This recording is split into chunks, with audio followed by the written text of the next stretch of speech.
.4 RD Sharma class 9th का question number 2 को देख रहे हैं। कह रहा है कि in figure 8.32 right all pairs of adjacent angles and all linear pairs. कोई दिक्कत नहीं है, आपको अगर एडजेसेंट एंगल के बारे में मालूम है और लीनियर पेयर के बारे में मालूम है तो आप कर सकते हैं। सबसे पहले तो आपको फिगर दिया हुआ है 8.32, तो वो बना देते हैं। ये आपका मान लीजिए ए है और ये आपका बी है और साथ ही साथ कुछ ये फिगर बना हुआ है। ये आपका डी है। हाँ बोलिए, हो गया? अब ठीक है, ठीक है अब तो।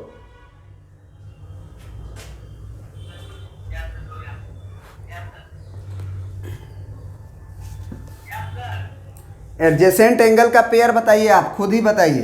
यही ना था 8.32। अब बताइए, क्या ये एडजेसेंट एंगल कहलाएगा? ये एडजेसेंट इसका कहलाएगा? एडजेसेंट का मतलब बताए थे ना, अगल बगल। एडजेसेंट का मतलब आपको बताए थे कि अगल बगल के एंगल को एडजेसेंट एंगल कहते हैं। तो अगर हम बोले कि इस एंगल का जैसे 1 मान ले, 2 मान ले, 3 मान ले, तो एंगल 1 का एडजेसेंट एंगल 2 होगा कि नहीं होगा? होगा ना। और एंगल 2 का एडजेसेंट 2 होगा। एंगल 2 का एडजेसेंट 2 होगा। एंगल 1 भी होगा एडजेसेंट और एंगल 3 भी होगा एडजेसेंट। तो एडजेसेंट का मतलब क्या होता है? अगल बगल का एंगल। अब एडजेसेंट एंगल समझ में आ गया तो आप लिख सकते हैं कि एडजेसेंट एंगल ऑफ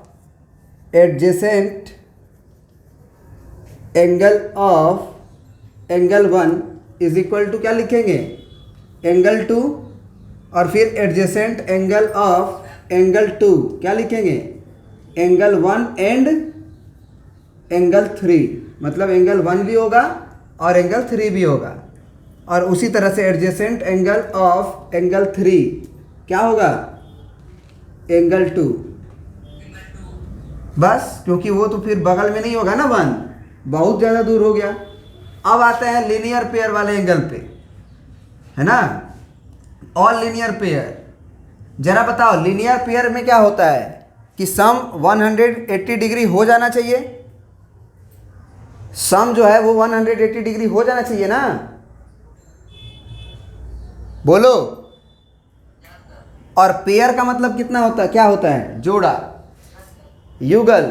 जोड़ा मतलब 2 ठो एंगल लेना है आपको, तो 2 ठो एंगल ही से सम 180 आ जाना चाहिए। तो अगर आप बोले कि सर एंगल 1 ले लेते हैं, ये पूरा एंगल ले लेते हैं यहाँ से यहाँ तक, तो क्या एक लाइन पे बन जाएगा एंगल टोटल? बोलिए। अगर एंगल 1 को लेते हैं एक साथ और 2 और 3 को एक साथ, तो क्या जो सम है वो 180 डिग्री बन जाएगा? बोलिए। तो लीनियर पेयर ऑफ एंगल 1 अगर पूछें, एंगल 1, तो आप क्या लिखोगे? Linear pair of angle 1 angle 2 plus angle 3। और अगर हम पूछे लीनियर पेयर ऑफ एंगल 3, तो क्या लिखेंगे? Angle 1 plus angle 2। क्या एंगल 2 का लीनियर पेयर होगा? एंगल 2 का लीनियर पेयर हो सकता है? बताओ। नहीं होगा ना, क्योंकि 2 के लिए आपको 3 और 1 दोनों सेलेक्ट करना होगा, तब ना एक लाइन पे टोटल एंगल बनेगा।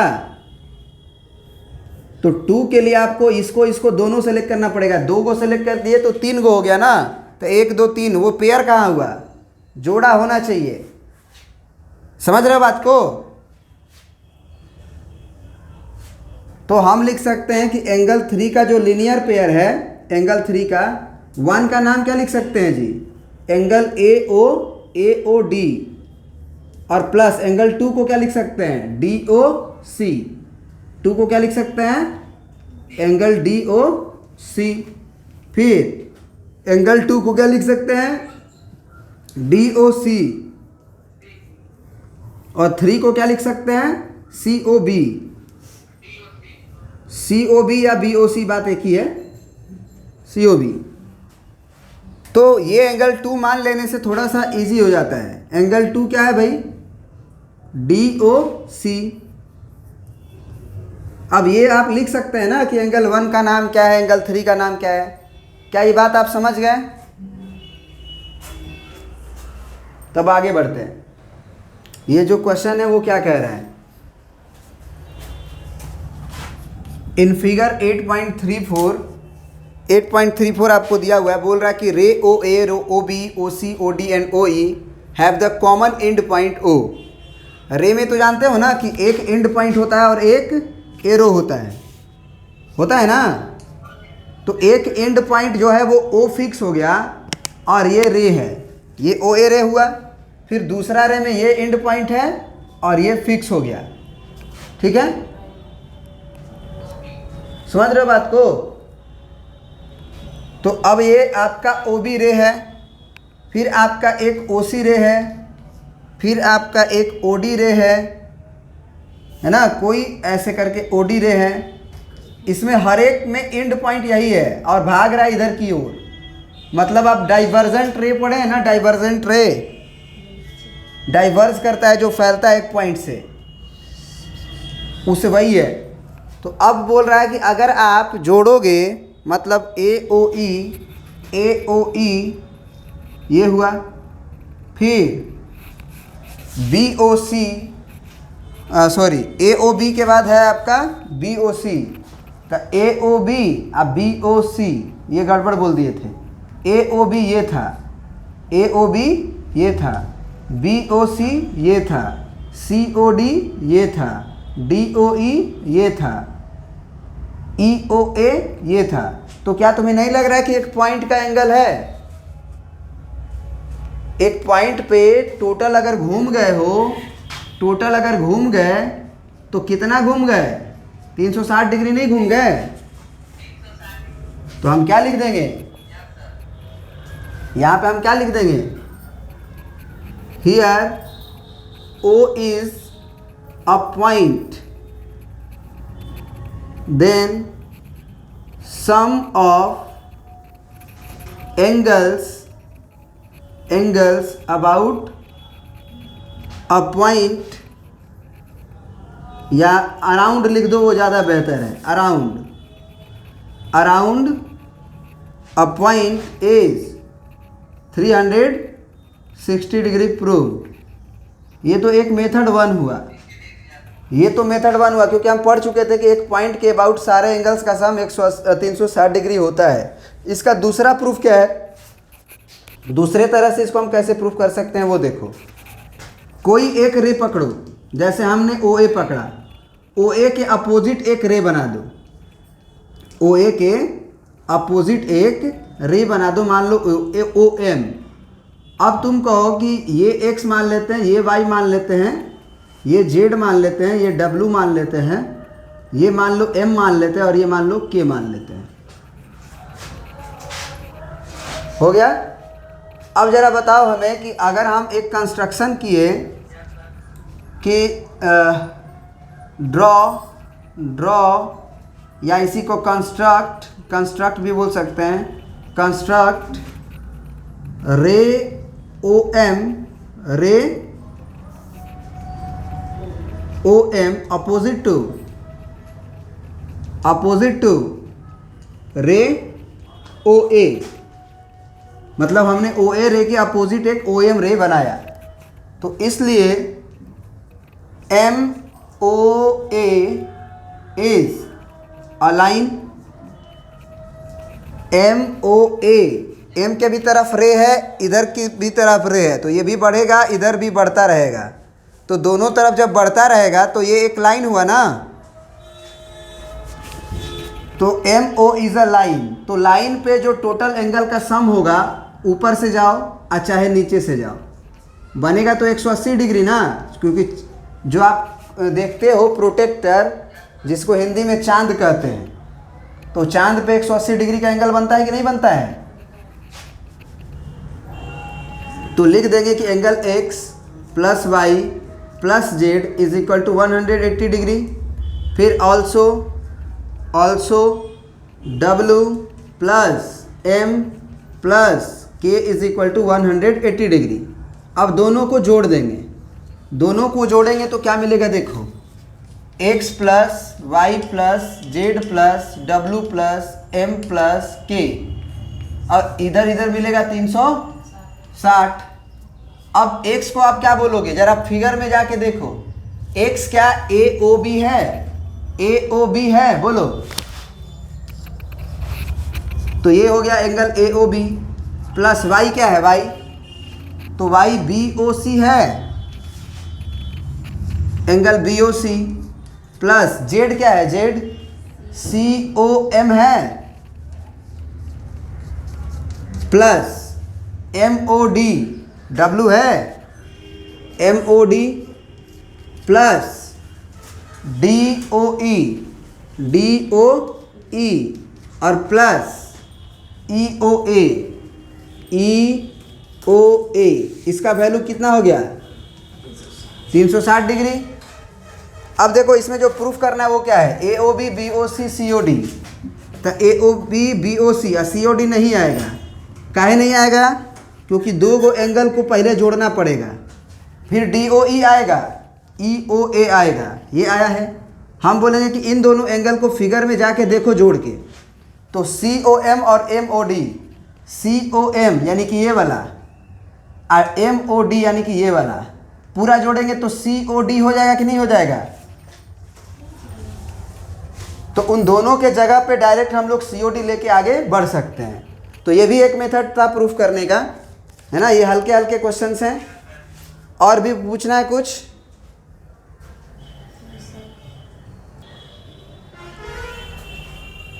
अब ये क्वेश्चन देखो, कह रहा है कि इन फिगर 8.37, यही है figure 8.37, determine the value of x का वैल्यू निकालना है। ये देखो ये क्या दिया, ये आपको 3x दिया है और ये भी आपको 3x दिया है।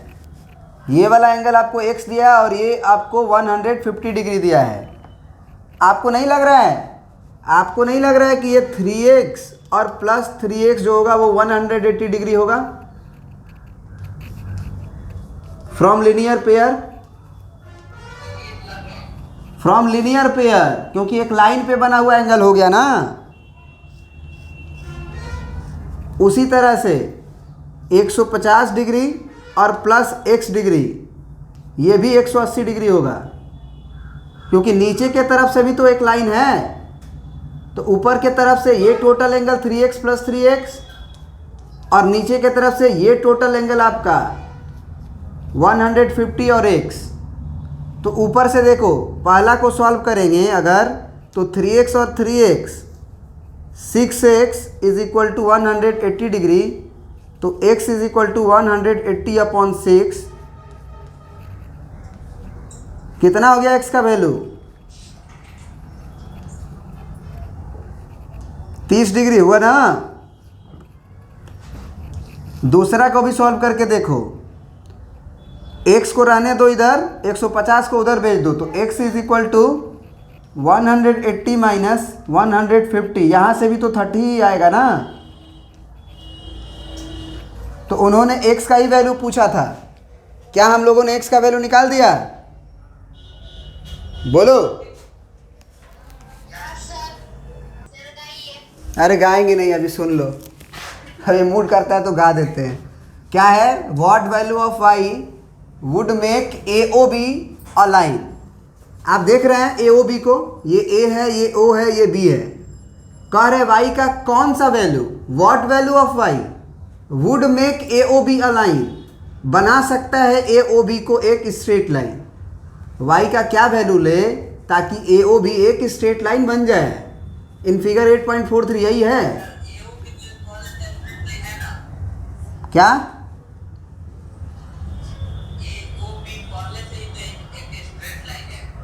नहीं तो, अरे पहले से तुम्हें दिख रहा है, वो दिखा रहा है क्योंकि स्ट्रेट लाइन है, तो y का आखिर कौन सा वैल्यू ले ताकि ये स्ट्रेट लाइन बने, जबकि AOC का वैल्यू 4y है। AOC यानी इसका वैल्यू आपको 4y है, और BOC यानी BOC इसका वैल्यू आपका 6y + 30 है। तो अगर ये 180 डिग्री बनाएगा, मतलब एक लाइन बनाएगा, तो हम लिखेंगे कि if AOB make a line then 4y + 6y + 30 को मस्ट बी इक्वल टू 180। अगर इन दोनों का एडिशन 180 डिग्री नहीं होगा तो क्या ये AOB एक स्ट्रेट लाइन बन सकता है? तो यही चीज लिखना है कि if AOB make a line then 4y + 6y + 30 would must be equal to 180 degree. अब जोड़ दीजिए 4y और 6y 10y और इज इक्वल टू 180 और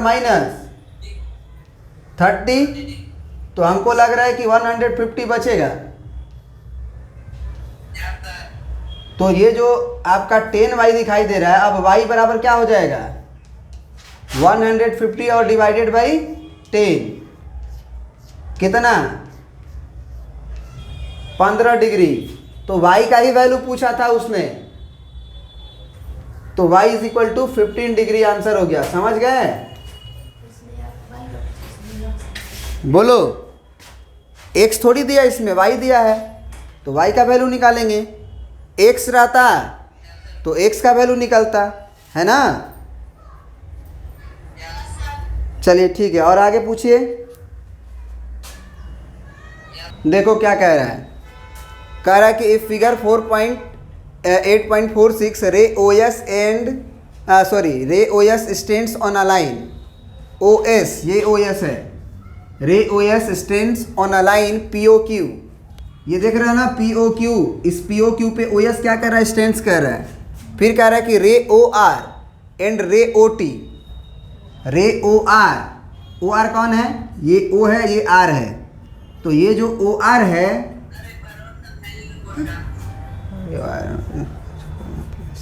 देखो इधर का स्टैंड्स का मतलब क्या होता है पता है? खड़ा करना। स्टैंड मतलब खड़ा करना। तो रे OS जो है हमारा, ये OS रे वो लाइन POQ पे क्या है? खड़ी है। Stand on a line POQ। फिर रे OR, रे जो तुम्हारा OR नजर आ रहा है, ये OR, ये, और रे OT, ये जो OT नजर आ रहा है, OT are the angular bisectors of angle POS and SOQ। देखो ध्यान से, पहले इन्होंने बोला कि OR है और दूसरा बार बोला OT है। तो OR जो है वो POS का बाइसेक्टर होगा और OT जो होगा वो SOQ का बाइसेक्टर होगा। यही होता है रेस्पेक्टिवली का मतलब ये नहीं कि आप OR को बाइसेक्टर मान लोगे SOQ का और OT का बाइसेक्टर मान लोगे POS का। क्रमशः OR बाइसेक्टर हुआ POS का, POS का बाइसेक्टर OR हुआ। मतलब कि आप ये कह सकते हो कि ये एंगल अगर आप मान लेते हो, वो x पूरा दिया था, पता नहीं POS पूरा x दिया था, पूरा अगर x है तो केवल इतना क्या होगा? केवल इतना x/2 होगा। केवल इतना क्या होगा? x/2, क्योंकि OR जो है वो बाइसेक्टर है POS का। फिर OT को बोला था वो SOQ का बाइसेक्टर है, SOQ का बाइसेक्टर है OT। तो इसका कैसे लिखेंगे? इसको y लिखेंगे तो इसको भी y लिखेंगे। समझ गए?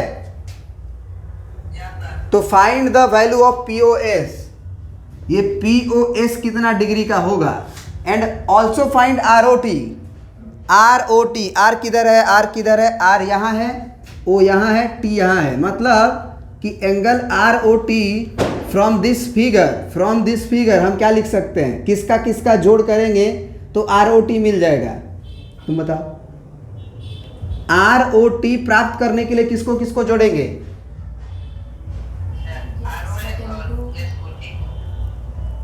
अरे एक्स वाई जेड लिखे हैं कुछ हो बताओ। हाँ x/2 और y को अगर जोड़ दें तो हमें ROT मिल जाएगा।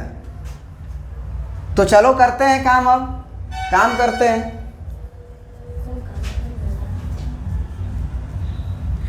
देखिए सॉल्यूशन में क्या हम ये बोल सकते हैं कि एंगल x और plus angle 2y, angle x और प्लस एंगल 2y का वैल्यू 180 डिग्री होगा, क्योंकि POQ क्या है, इज अ लाइन। क्या दो गो अननोन है और एक ही इक्वेशन है, कभी निकल पाएगा? नहीं। एक इक्वेशन में दो गो अननोन x और y दोनों निकालना है तो एक इक्वेशन से काम नहीं चलेगा। अब एक वर्ड उसने यूज किया है कि रे OS stand on a line. तो स्टैंड का मतलब ये पड़ी पाई नहीं होता है, स्टैंड का मतलब सीधा इसके ऊपर खड़ा होना, और सीधा अगर खड़ा है तो एंगल 90 डिग्री होगा कि नहीं होगा? बात समझ रहे हो कि नहीं समझ रहे हो? हाँ बहुत बढ़िया। तो समझ रहे हो तो आप कह सकते हो कि एंगल x कितना डिग्री होगा?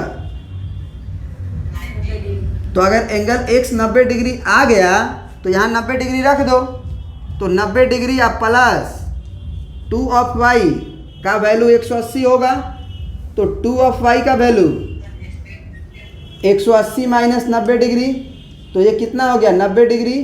तो y का वैल्यू कितना हो जाएगा जी? 45 डिग्री। अब तुम्हें समझ में आया?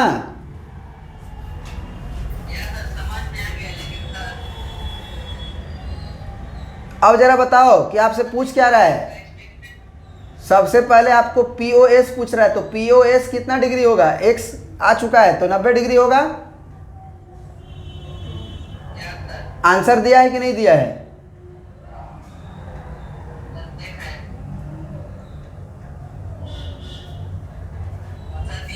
दिया है, मतलब ठीक है।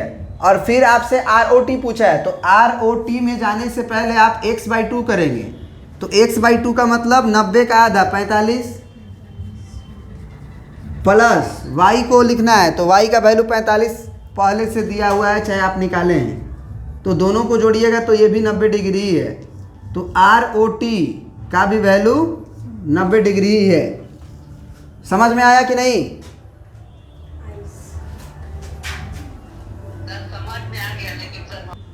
मतलब ये बोल रहे हो कि एंगल x = 90 डिग्री में हम स्टेटमेंट में क्या लिखेंगे?